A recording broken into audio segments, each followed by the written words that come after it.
Hey everybody, today we are going to be talking about something super interesting. It is going to be our home birth experience. It And is. more importantly, Lauren's home birth experience. We're kind of breaking it up into two parts, why we chose to home birth, and then our actual experience with our 3 home births that we've had. But if you don't know, I'm a mom of 3, you're a dad of 3. We have 3 children, and we home birthed all of them. So from the start, We both did. we did both home birth. We had different perspectives and different roles, but we did both home birth these children. I want to start by, do you remember Yes. your feeling or your reaction? Because I personally don't, of like your feeling or reaction to me saying, I want a home birth. Do you remember? Gosh, I normally am go with the flow with a lot of that stuff on that side because I more so like business wise, we talk about me going with me, but home stuff is more you. True. So Blake had done a water birth. And so, At a facility. yes. Yeah. And with Michelle doing one, I was like, I always have the belief that if someone's done it, we'll do great at it. For sure. So, Because I can't remember our exact conversation of like, I don't know if I sat you down. I don't know if I texted you. I don't know if we were in the car. But somehow I let you know that this is what I wanted to do. And I don't remember any kind of negative. No. So I know that I feel like you were probably pretty supportive. I feel like you were probably pretty positive and probably said something along the lines of like, this is you're doing it. So if this is the way you want to do it, I'm okay with it. I'll be there.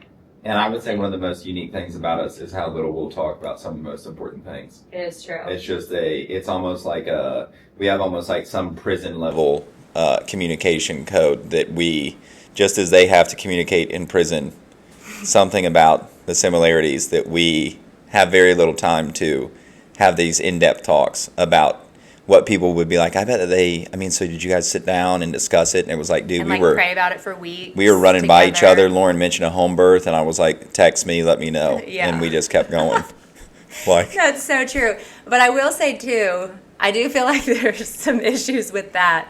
But on the other side, it's kind of like, I feel like we trust each other so much that Yeah, I'm we do. like, if you thought of it and you put your brain power into this and your energy and your heart is in it, I trust and support you. And I feel like if I come up with an idea and you're like, well, if you thought of it and you have a plan and your energy and heart is in this, well, I trust and support you too. I feel like Yeah. it's kind of where we meet, I agree. but also in secret code. Yeah, in Yeah, code. In code. So I feel like I have like 3 reasons why I chose to home birth. And I feel like I'm not your typical home birth candidate, which is kind of an interesting, I feel like, to hear it from my perspective. At least I'll say this. You're not a Quaker. My midwife only serviced the Amish community and then like a few others. So she probably walked into our house and was like, What's all this what electricity? is all this electricity? But we had it. So she was used to like really tough home births because they didn't have electricity and they had to like boil their water to get it warm enough to put it into the pool or whatever. And refurbish toilet paper and stuff. Yes. So I feel like the first reason that I chose to home birth is because I didn't want to be another appointment on a calendar. And if you're in the medical profession and this does not apply to you, then don't let it ruffle your feathers. But I do feel like in our area and maybe in other people's areas, that rain is pumping. That rain is hitting. That rain is hitting. I feel like a lot of women are just an appointment on a calendar. Let's get you in, get you checked, get you out. Where's my next one? When's my lunch? Type of thing. Yeah. And obviously this being one of the most important things I'll ever do in my life is to give birth to my children. I really wanted it to be like a personal experience, about me, about the baby. Let's have a relationship. And I know lots of women have relationships with their doctors. So again, this isn't a knock on that. But I do know that some people don't have relationships with their doctors and they felt overlooked. They felt all these different negative feelings, and I just wanted to make sure that it was more relationship and not appointment on a calendar. Do you feel anything in that way? No, I can see that aligns with how we feel and mainly how I'm going to go all the way back to the offense thing. I'm like, that for me, I'm like, I think that people can choose to be offended by a lot of stuff, especially whenever you're talking about this or you're talking about, like vax, which we should do that one too, so we can really get people riled up. But this one, I'm like, the personal side of it is that there's a level of, like, for us with the doctors that we're thinking that, yeah, you don't necessarily have our best interest. And people are like, no, they do. And I'm like, dude, when I look at it from a business perspective and just life, this person's tired, this person's a human. We've always held doctors so high, and they are intelligent and all that stuff. So, like, whatever, I could argue with people on that one. I'm like, but our big thing is, it's like, yeah, what you're saying, we don't want to just be a number, fall in the middle of that. You are taking some chance. There's great doctors out there, but some of them, and I've experienced that, you've experienced that, is you're just moving through. Yeah. And I will say, too, this is probably for another podcast, but I do think that's one of the reasons why C-sections have increased over the years, is because you are an appointment on the calendar, and it's way easier for somebody to have an appointment for your birth than for you to call them while they're sleeping in the middle of the night and you to say, I'm in labor. And now the doctor has to wake up, make their way to the hospital, or they could be like, hey, let's take your baby out on Tuesday at 10 a.m. Yeah. Sound good? And then you're like, yes, the doctor said Yeah. that. I will do that. So to me, that's not my path. That's not the way I wanted to go. And so that was one of the reasons I chose to home birth. So if you're feeling that way too, home birth might be something that you could look into. And along those lines, we are just more comfortable at home. You and I aren't really doctor's office, doctor's appointments people. Even outside of that, thankfully, our immediate family, too, has had really great health, and we do everything that we can to uphold that health, whether it's with our diet, our exercise, or whatever like that. So, like, you and me aren't really going to doctor's appointments. No. So when somebody's like, would you rather do one of the most important things of your life at a doctor's office or at home, I'm going to be like, I want my home. I want my bed. I want my couch. I want my own toilet, my own shower, all that stuff. It's so intrusive having a baby. Everybody's all up in you, like literally. And so to be at home and have everybody all up in me is way more comfortable. It's way more comfort. It's way more comfort. No, I agree. Yeah. And I mean, too, like something that they don't tell you is like at least our midwife, like they wouldn't let you leave, or she wouldn't leave until I had done my first poop after having the baby. And at the hospital, I don't know exactly what they do, but I'm way more likely to poop on my own toilet than I am to poop in a cold hospital. Give me the piece to poop. Yeah, let me see the four walls that I see every day. Yeah. Not hospital walls. Let me put my feet up on the sink like I do and poop. Who does that? Not me. No. I think. Gosh, the visual. That's just dumb. The whole Dumb and Dumber poop. After having a baby, that sounds just so painful. Oh. And then, they also say along the lines of, like, the more intervention is actually the more likely for complications. Yeah. And at the hospital, there's more, like, scans being done. There's more things going up in you, like utensils and stuff. There's more, not like forks, but like... Forks. Home. Hospital butter utensils. Knives and stuff. Butter knives. That.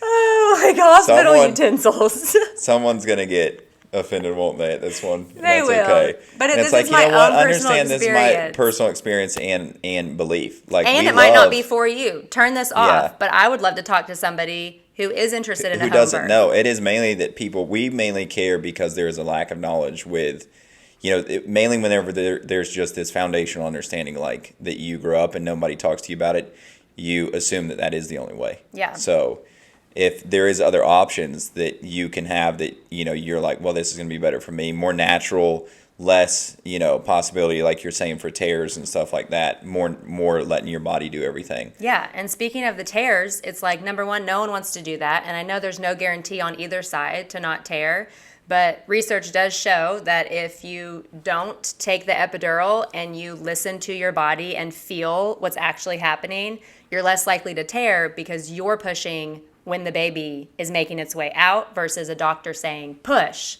And the doctor doesn't know what's happening in your belly to the extent that you know. And so he's just saying, or she's just saying, push when she like starts to see the head or whatever. And so tears are way more likely to happen when you can't feel what's happening. And I know that all of us, whether you do a hospital birth or a home birth, you are trying to avoid that tear. I mean, that's probably all of our goals is to avoid the tear. Avoid that tear. Put that on a shirt. Put that on a shirt. Avoid that tear. Oh, man. Oh, put that on a hat. That big old hat and put it up high on your head. Avoid that tear.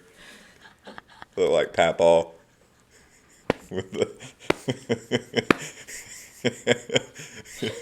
Papaw. Get Papaw a hat that says avoid that tear.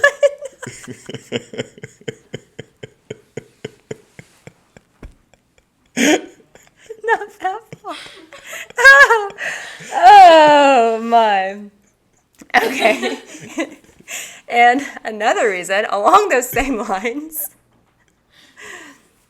is that feeling confident in your body, kind of along the same lines of like wanting to feel what's happening. Obviously, the biggest fear of home birth, at least to me, is that you do feel what's happening. And that is super scary. And it's unknown because no one can literally tell you this is exactly what birthing a baby feels like, you know? It's only like in illustrations and like stories, but I think it's impossible for you to be like, this is exactly what birthing a baby feels like for your body, because I think we're all going to feel it differently. But while that is like one of the scariest parts about home birth, it is one of the parts that I feel like leads to a lot of successful home births, is that you are feeling what's happening. You're kind of like in tune with your body, you're in tune with the baby. And at least for us, we did I'll take the credit here. You take the credit on this one. I did a water birth, and I remember being at a lake, and I was pregnant, and this was kind of when I was going back and forth between whether I was going to do a home birth or not. And I got in the lake, and I felt like so weightless. I did not feel pregnant at all. And then the second I climbed up the ladder into the boat, it was like, shroom, all back. The weight, all the heaviness, the gravity. And I was like, dang, if that's what it feels like being in the water, I would love to give birth feeling weightless. Yeah. So for us, it was a super positive experience. They were all three different. I learned something with each one. But overall, I'm super happy with the path that we went on. And I loved, maybe not so much with Wiley since she was my first, and that it was scary feeling everything, but I got used to it. I knew what was going to happen, I guess, for my second and my third. And I loved feeling what was going on, knowing just push a few times, listen to your body, listen to what's happening. It's amazing also when you start to think about, like, I ask myself this question often, like, what did my ancestors do? What did they do 300 years ago, 200 years ago? And sometimes that affects my decision, and sometimes it doesn't. Yeah. But in this case, I was like, what did they do before hospitals? You're the liver king. Yeah. I'm the liver king. What did they do before hospitals and stuff? And this time it did affect my decision, because I'm like, if they can give birth at home, I can give birth at home, you know? And then the more you research it, you're like, your body was created to do this. And your ribs are moving, I don't know the specific bones because it's been a few years since I've had a home birth, but like your bones are moving and making way for this baby to come out. And I'm like, if my body can do that without me telling it to, then I think I'm good. I think I was created for this. Yeah. I don't think I need so much intervention, maybe what the world's telling me that I need. No. So... Y'all get out of my face. I can do it. So I can do it. And you can too if it's something that you are interested in. Obviously, talk to your medical professional, because I'm not a medical professional, so don't take my advice. But like I said, it was successful for us. I'm very happy with where I went with that path that we went down. I love that that's our story. Plus, and your post-meal is Chick-fil-A. And you get to choose that. And you get to choose your post-meal, and you get to have it immediately. Immediately. Which I've heard, do you have to like wait a certain amount of time in the hospital? No? Okay. I heard that you did, but No, Paige just had her baby, and I was feeding her nuggets while they were stitching up. Oh! But that's good. At least she gets her nuggets. But yeah, we did. I don't remember what was We did Wiley. Panera, or did we do? Yes. We did Panera. Good memory. Wiley was Panera, Gray was Chick-fil-A, and Walker was Penn Station. Was Penn Station. I basically want the carb, the meats, the fries. Which one was the best one? Which one would you do today?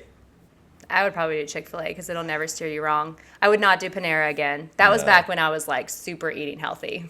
Yeah, Panera can take a dump sometimes. It can, especially in our area. So my 3 reasons for doing a home birth with all 3 children is I did not want to be another appointment on a calendar. I am comfortable at home, and so I knew I would have my best experience at home. And I wanted to be confident in my body and was confident in my body that it knew what to do. It was created to do this, and I just needed to surrender and trust in the movement of the baby coming out. And don't forget to like and subscribe. Well, and we have a part 2 coming. Part 2. Part 2 next week is our actual experience with our 3 home births. So that'll be interesting as well. Stay tuned.